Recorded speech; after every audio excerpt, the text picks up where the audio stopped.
ایک شخص نے یورپ میں اسلام قبول کیا تو اسے پوچھا گیا کہ اسلام کی کس قدر نے تجھے متاثر کیا ہے؟ تو وہ کہنے لگا کہ سیرت کا صرف ایک واقعہ میری ہدایت کا سبب بن گیا۔ وہ کون سا واقعہ تھا جو تیرے لیے رہنمائی کا سبب بنا؟ اس نے کہا حضور کی مجلس لگی ہے، لوگوں کا ہجوم ہے، ایک آدمی اٹھ کے کھڑا ہوتا ہے، حضور میرا بیٹا 2-3 دن سے گم ہے، مل نہیں رہا، آپ دعا کر دیں وہ مجھے مل جائے۔ قبل اس سے کہ حضور دعا کے لیے ہاتھ اٹھاتے اور اس کا بیٹا مل جاتا اور دعا باب اجابت تک پہنچتی، ایک دوسرا شخص جو دیر سے آیا تھا وہ دروازے پہ کھڑا ہو گیا، عرض گزار ہوا حضور میں اس کے بچے کو شکل سے پہچانتا ہوں، فلاں باغ میں بچوں کے ساتھ ابھی میں نے کھیلتے ہوئے دیکھا ہے۔ باپ نے جب سنا تو دوڑ لگا دی، 3 دن سے بچھڑا ہوا تھا، بیٹے ملنے کی خبر اس کو تڑپا گئی۔ حضور علیہ السلام نے فرمایا سے بلایا گیا، فرمایا بہت جلد ہے؟ جی حضور آپ جانتے ہیں کہ ایک باپ کے جذبات کیا ہوتے ہیں، بیٹا بچھڑا ہے، 3 دن گزر رہے ہیں، الگ تڑپ رہا ہوں، اس کی ماں بے چین ہے، 3 دن سے کچھ کھایا نہیں، کچھ پیا نہیں، میں چاہتا ہوں بہت جلد جا کے اپنی آنکھوں کو ٹھنڈا کروں اور اس کی ممتا تک اس کے بیٹے کو بھی پہنچاؤں تاکہ اس کے دکھوں کو بھی قرار ملے۔ فرمایا ضرور جاؤ، تمہارے جذبات سے اچھی طرح آگاہ ہوں، لیکن تمہیں بلانے کا بھی ایک مقصد تھا، اور وہ یہ کہ جب تم اس باغ کے کنارے جاؤ اور بچوں کے ساتھ بچے کو کھیلتا ہوا دیکھو تو اس کو بیٹا کہہ کے آواز نہ دینا، بلکہ جو نام رکھا ہے اس نام سے پکارنا۔ عرض کی حضور میرا بیٹا ہے، اگر بیٹا کہہ کے پکاروں گا تو حرج بھی کیا ہے؟ فرمایا تم 3 دنوں سے بچھڑے ہو، تمہارے لہجے میں بلا کی مٹھاس ہوگی اور تم نہیں جانتے، ہو سکتا ہے کھیلنے والوں میں کوئی یتیم بچہ بھی کھیل رہا ہو، اور جب تم اپنے بیٹے کو بیٹا کہہ کے پکارو گے تو اس کا کلیجہ کٹ جائے گا، آج میرا باپ ہوتا تو مجھے بھی بیٹا کہہ کے پکارتا۔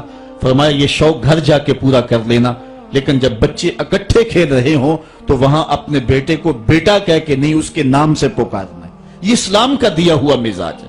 بیوہ کے سامنے اپنی بیوی سے پیار نہ کرو، غریب کے سامنے اپنی دولت کی نمائش نہ کرو، بلکہ حضور نے یہاں تک فرمایا اپنے گوشت کی خوشبو سے غریب ہمسائے کو تکلیف نہ دو، یا تو تھوڑا سا پانی زیادہ ڈال لو اور شوربے کی ایک پیالی غریب ہمسایوں کے گھر بھی بھیج دو، اور اگر ایسا نہیں کر سکتے تو ایسے زاویے میں ایسے وقت میں کھانا پکاؤ جب غریب کے بچے سو چکے ہوں، چونکہ اگر غریب کے بچوں نے ضد کر لی اور غریب استطاعت نہ رکھتا ہوا ان کی ضد پوری کرنے کی تو بتاؤ ان بلکتے ہوئے بچوں کو چپ کون کروائے گا؟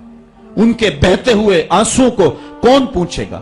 وہ کیا کسی نے کہا تھا دوپہر کو سلا دیتی ہے بچوں کو وہ اس ڈر سے گلی میں پھر کھلونے بیچنے والا نہ آ جائے۔ ہمیں اسلام نے یہ تعلیم دی ہے، دکھیوں کی نزاکت قلبیہ کا اتنا خیال، اتنا لحاظ، یہ ایک پیغمبر کی زندگی ہوتی۔ قرآن نے ہمیں بڑی واضح اس بات کی طرف بلایا ہے، یہ بات ذہن میں رکھیں، اس غلط فہمی سے ہم نکلیں۔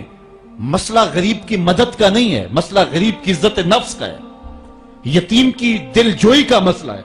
قرآن مجید میں اٹھائیں، اللہ تعالیٰ ارشاد فرماتا ہے یہ وہ بد نصیب لوگ ہیں کہ جو یتیموں کو دھکے دیتے ہیں، اور دوسرے مقام پہ ارشاد فرمایا کہ کلا بل لا تکرمون الیتیم، یہ یتیم کی تکریم نہیں کرتے۔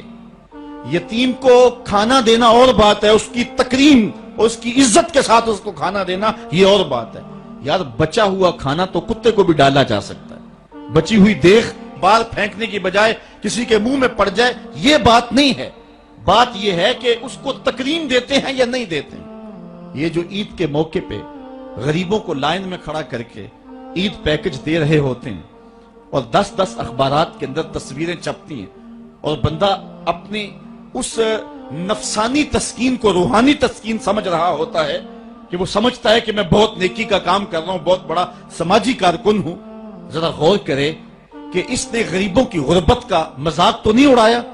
اس لائن کے اندر جہاں غریب، یتیم اور لاچار کھڑے ہو کر کے تصویریں کھچوا رہے ہیں، اگر اس کی بیٹی کو اس لائن میں کھڑا ہونا پڑتا تو اس کے جذبات کیا ہوتے؟ اس کی بیوہ بیوی ہو جائے اور اس کو اس لائن میں کھڑا ہونا پڑے تو اس کے جذبات کا عالم کیا ہے؟